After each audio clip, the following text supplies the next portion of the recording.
Just make sure you sign into that. And we may have some other people, non-members online virtually, so Work for Wellness members, make sure you put RFW in the chat.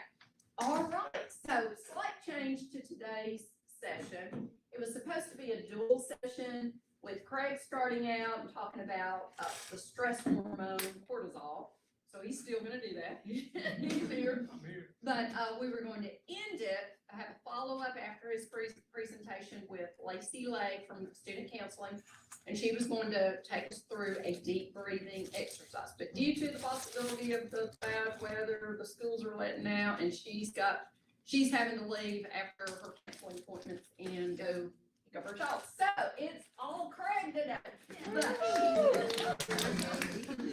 So she did send us though a link that we are going to try, and we're so glad Braden is here. So he will work with us on that. And so her favorite is actually called 478 breathing. So we are still going to try to end with a technique after he tells us all about cortisol. All right, it's all yours, Craig. Thank you, Ms. Allen. Always grateful to be able to share with my friends just some of the things I'm learning as a student here at the University of North Alabama. And we're going to talk about something very important, especially for us, especially for people who are stressed and are sedentary at work, which is most of us. We can talk about the physiological effects, and maybe when we get done, just knowing what it does will keep us from being stressed. It does me. We'll talk about stress, cortisol, and metabolic health. And metabolic health is so important. Particularly, we talk about the 4 main diseases of aging, which are cardiovascular disease, globally #1 killer, cancer, neurodegenerative diseases, and type 2 diabetes.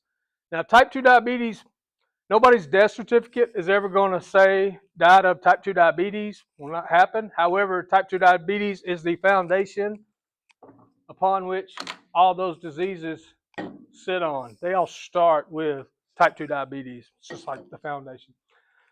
So real quick, what is stress? We all know, but it's really just the body's alarm system letting us know something's not right.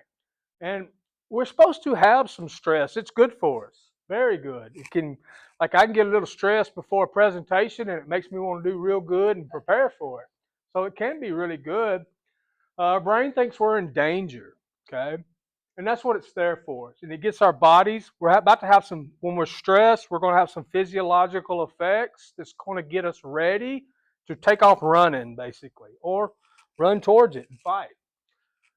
So our body releases what's called stress hormones, a neurotransmitter called adrenaline, which are epinephrine, norepinephrine, and cortisol. And I think everybody in this room is familiar with cortisol. You hear about it. We're going to talk about what it is. And these hormones is what helps us react very quickly. So cortisol is made in these little adrenal glands right here in the cortex, not the medulla, but the cortex, and we produce it. And hormones get in the blood, and they send chemical messages.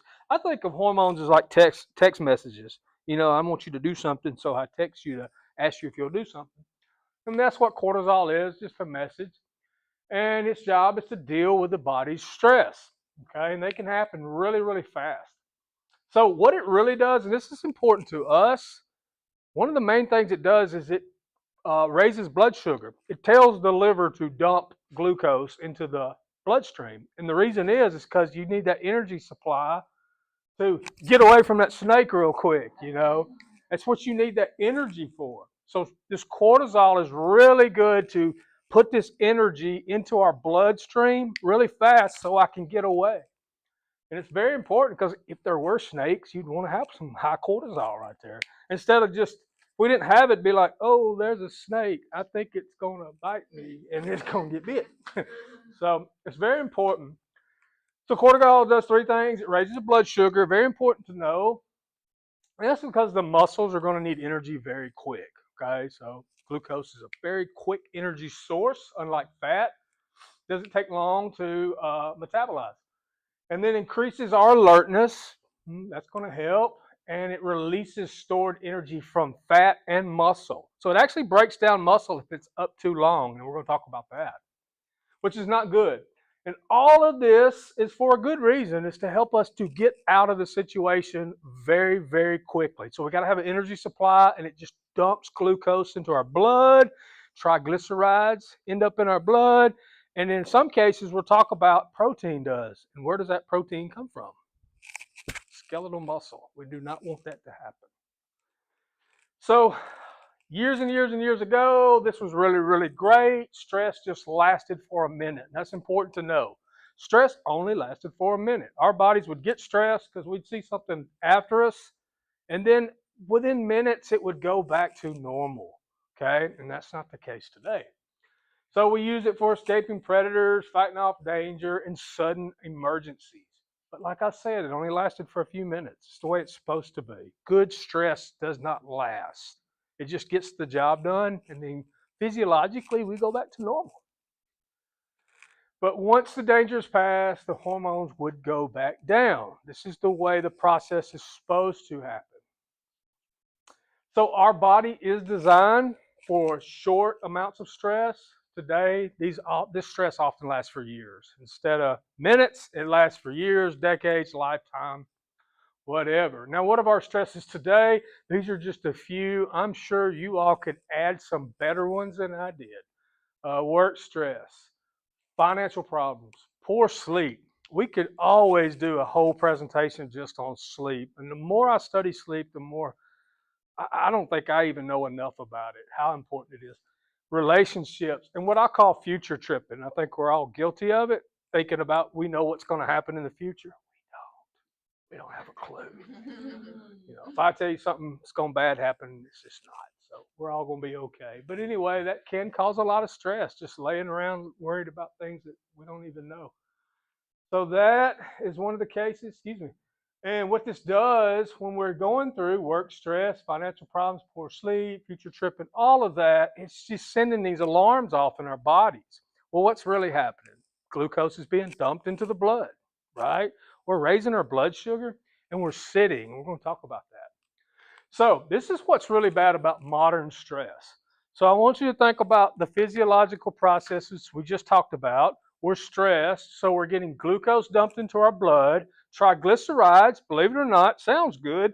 Fat is being released, it's being liberated from our cells, and it's being dumped into the blood. That sounds good, don't it? And all of this energy is being, even our proteins getting broke down. And where does that protein come from? It comes from our skeletal muscle. Everything's being broken down because we need a quick energy source, right? It's being dumped into the blood. However, what are we doing? We're sitting. Okay, we got all that energy and we're not clearing none of it. And by the way, when the fat gets liberated during stress, it doesn't just disappear. It just repartitions in another area. I'll talk about that. So that's what's really dangerous about stress today. We got all this energy in our system because we're ready to go take on the world or run or whatever, and we're just sedentary. And that's most of us because that's how we make our living, is sitting in front of a computer. So it's something to think about. Short walks are really, really good in these situations to clear that blood sugar, because every time I'm contracting my muscles, I'm using energy from my blood. So it's always good. So we've talked about cortisol, and if you think it's the boogeyman, it's not. Okay, cortisol is a fascinating hormone. It woke us up this morning. Without cortisol, we wouldn't have woke up. We would never wake up. That important. Cortisol also liberates fat to be used. So when we're on that treadmill, when we go to the gym today, because that's where we're going. When we're on that treadmill today, two best times to go to the gym: when you want to, when you don't want to.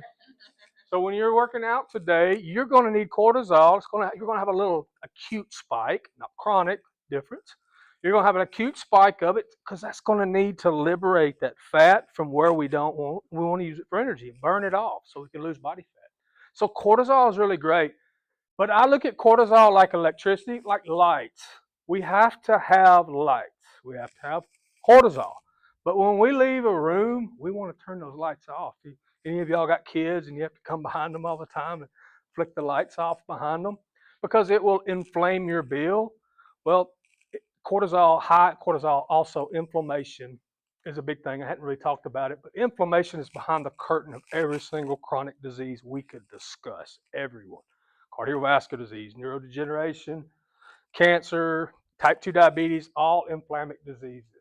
So cortisol is not the boogeyman, but it needs to be controlled. It needs to be turned on when we need it, and it needs to be turned off. And the problem today is it's always turned on when we're stressed and we're sitting. So I want y'all to think about some things about that. Excuse me.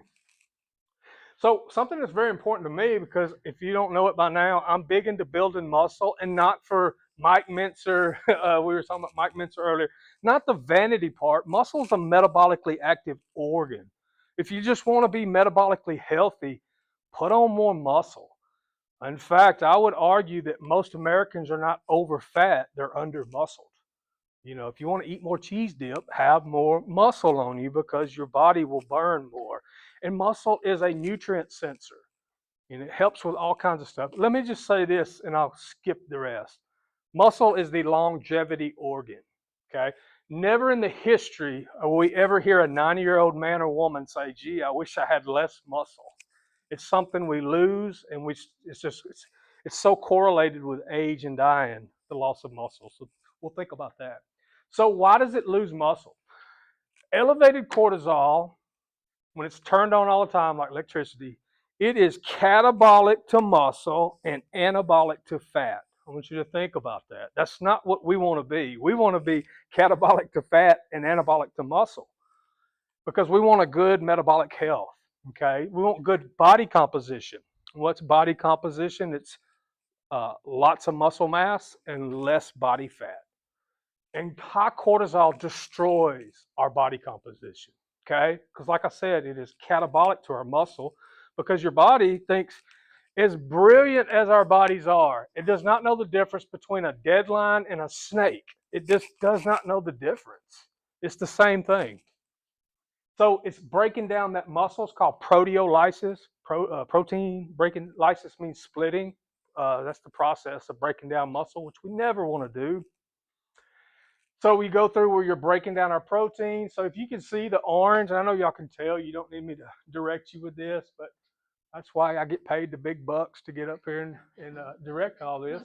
So that's our muscle. This is normal body composition. This is somebody we're going to call who is managing their stress. And they're going to the gym a couple days a week, and they're eating, within a caloric balance. But I would argue stress is as important to body composition as lifting weights, burning fat, and eating good foods. I would throw stress management in there just as equally. So that person is having lots of good muscle and little body fat. That's called great body composition. This is somebody with high cortisol. And over time, that's what they're doing. They're losing their muscle mass and gaining body fat. Yes, ma'am. In the head? I don't know.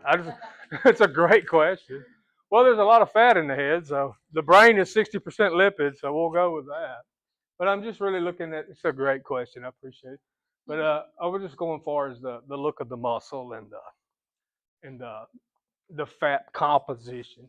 That's why I borrowed it. So we want to keep a good body composition and blood pressure. And real quick, high cortisol increases our blood pressure. In fact, we do have a blood pressure issue on campus. Not everybody individually, but as a group, we do. We've talked about that with wellness. And I just think stress is a big part of it. And the sedentary job we have, 8 hours of mostly sitting, which we can't help it, but there are interventions we can do.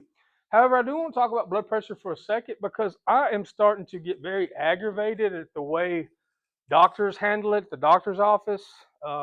It just seems like we don't put a lot of emphasis on it. And maybe that's me, but I feel that way, that it's just like, oh, well, your blood pressure is 128 over 82. It's okay. No, it's not.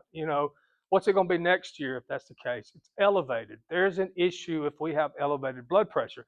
And why is blood pressure important?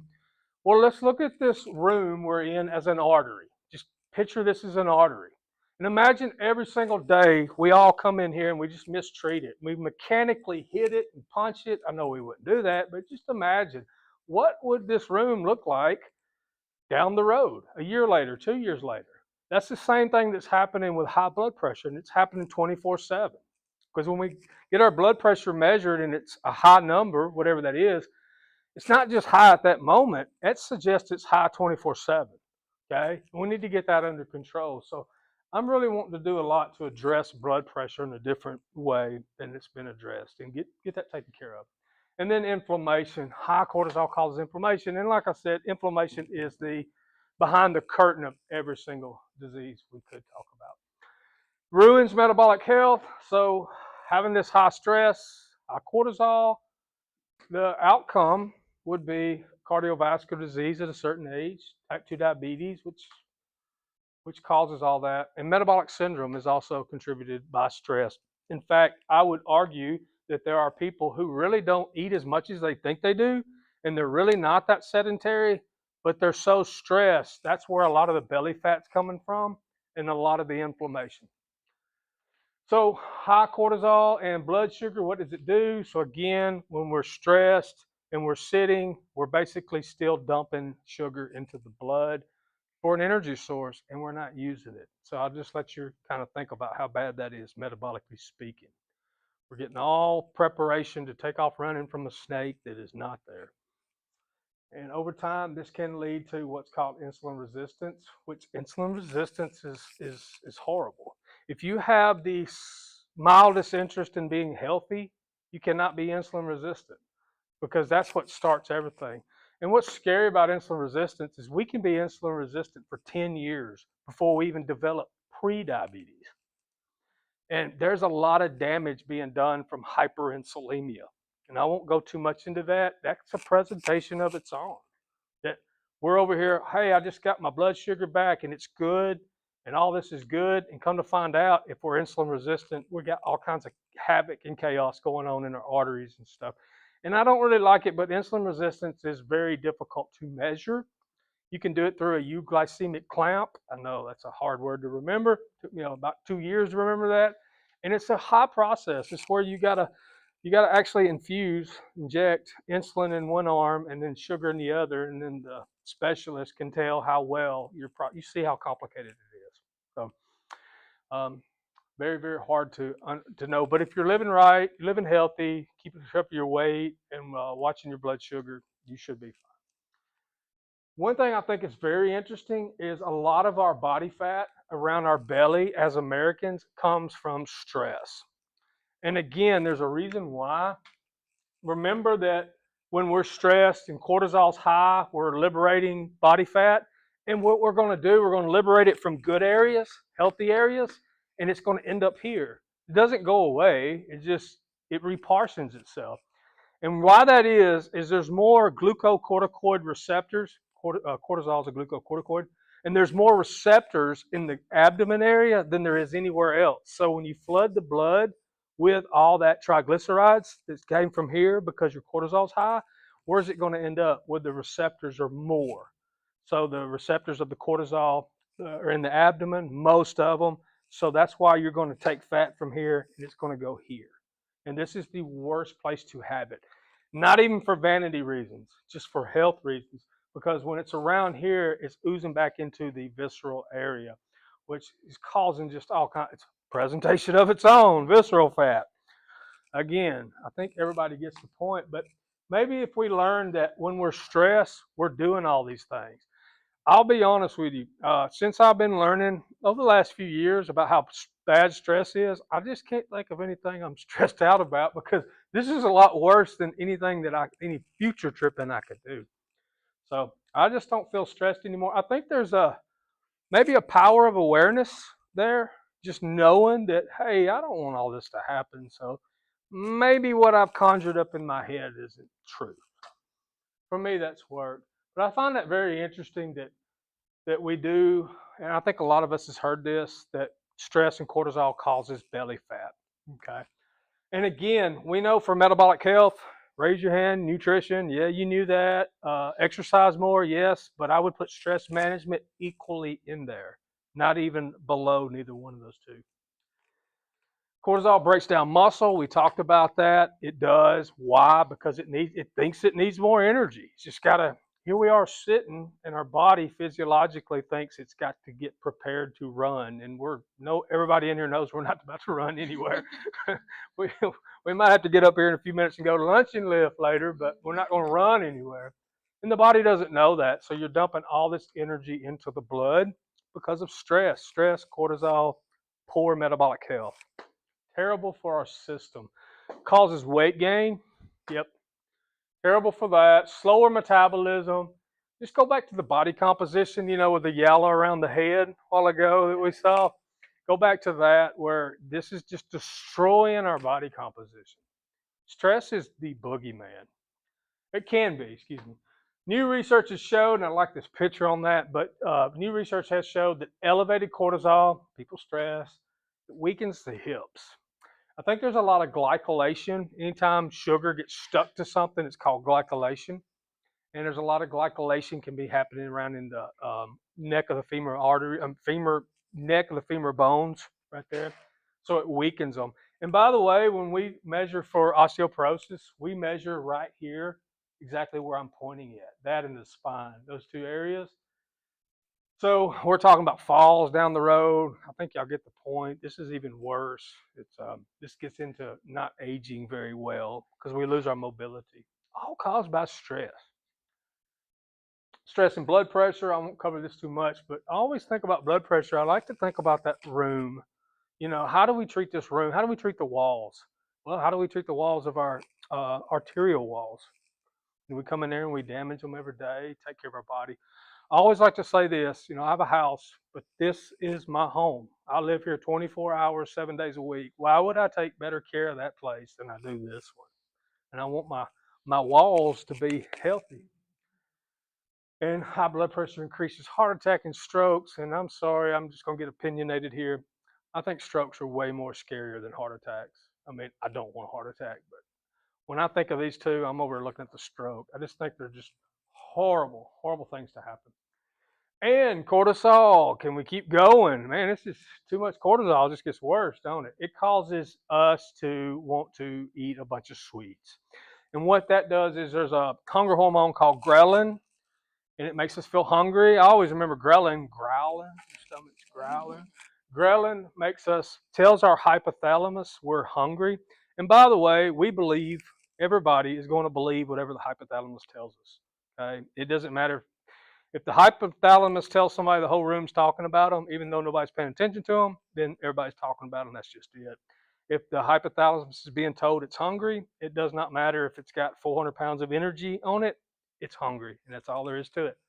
And that's what cortisol does. It changes all of our hormones. It gets them out of balance, particularly ghrelin. So yes, make a long story short, the outcome is we just crave a bunch of sweets and sugar. And here our blood's already dumped, got sugar all in it, too much, hyperglycemia, and we're wanting to put some more in there. So just all kinds of bad physiological outcomes due to this. Again, I think this one, I'm just learning so much about sleep, and I know y'all are too. I know y'all probably know more about it than me. And I think it's just easy to say, we need more sleep, and everybody knows it, but why? Well, sleep, we could talk all day about good things. Let's just say one of them right now, the whole list. They reset our hormones, all hormones, estrogen, testosterone, growth hormone, thyroid hormone, ghrelin, leptin, the one that tells us we're full, cortisol. All hormones I use the word reset, regulated would probably be a more proper term. They all get set to optimal levels the way they should be. Imagine if we're not getting enough sleep. All of those hormones are out of whack. They're dysregulated. So very important. That's one of many reasons we could talk about clearing the debris from the brain and all the other stuff, keep from having neurodegeneration. I think we're learning way more about sleep. I think once we learn the real benefits of sleep, everybody, if they knew how powerful sleep was, would just be trying to get in bed about like 9 o'clock every night. And the good news is we can lower our stress. The bad news is Lacey Lake is not here to show us how, because she's so good. And this would have been really great with her, but we do have a video. Thank y'all. Questions for Craig about cortisol? I know, well, also, I know we need to look at the, virtual audience, but testing for cortisol. Can you speak to any cortisol testing? I know there is some. Yes, there's a saliva test. There's some caveats to that. Time of day, I think would be, because we are diurnal, meaning things are certain levels of the day, so you want to do it at certain times. But yeah, you can test for it. I think the best thing to know, that's a great question, by the way. I think without, we all don't have access to all this stuff. I think just becoming an expert in our own bodies and knowing that certain things that aren't good can get normalized, and just trying to figure out, am I stressed? I mean, I don't think experts, I became an expert in Craig, and I will never be an expert in anybody else. I think just knowing, are you stressed, are you not? And starting to learn little things to do. But yeah, you are tested to get your cortisol. Based on that, Jackie, I will say that you don't have to have a fancy test a lot of times to know that you're stressed. I think if you catch yourself in a stressful situation, do a quick evaluation of your body's responses. I think the easy way to know that is if anybody's had to drive at night in the rain, you've got all this going on. So one of the things you can look for are tense muscles, especially for many of us. Are you noticing that you're clenching here?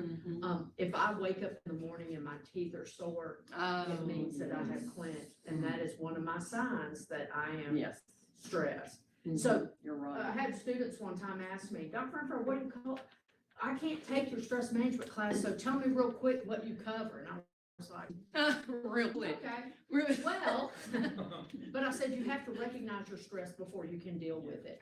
And because we have acute stress, a lot of things going on all the time, a lot of times it's hard to identify anything because, you're driving to work in craziness and then you get here and something's behind and somebody doesn't show up, and it's just all these things. So I'll tell them, first you have to recognize that you're in a stress response that is unacceptable. Like Craig says,